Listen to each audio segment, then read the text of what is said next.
تارک الجمعه ته چې پر مځکه روان دي دغه مځکه د خدای لعنت پر وایي، حتی سماوات اسمانونه لعنت پر وایي، الی العرش عرش لعنت پر وایي.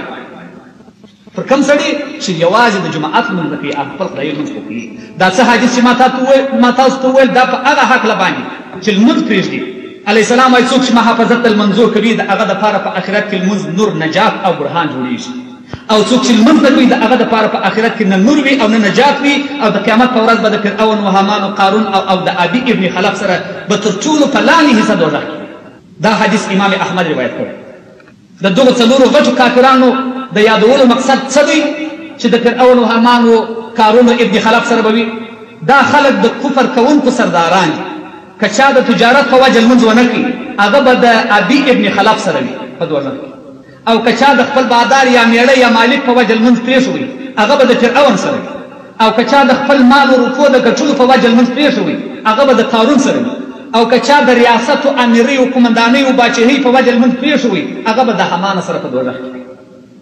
دا یې ټوله تشریح کړي دي کتابونه. مونځ څه کوو؟ دا کسان مونځ واستجاب بشپړ په صداقت مونځ کړی دي اکثرو، او که امیرانو د حکومت خلکو کړی دي. په کتاب کې راځي وایي په دریاب کې یو ولي روانو په کښتۍ کې د دریاب مایانو یو د بله خوړله سره، یو د بله دا مایانو سره خوړل. دی اریان شو چې په دریاب کې کښتۍ راغلې ده، غږ عاطفي پر وسول په دریاب کې کښتۍ نه ده راغلې، ول دا مایان ولې یو د بله سره خوري؟ ول دا یو ډیلمانده سړی را روان و د دې دریابه څخه یې په لپه کې اوبه راپورته کړلې چې خولې یې پورته کړلې هغه تروې وې بېرته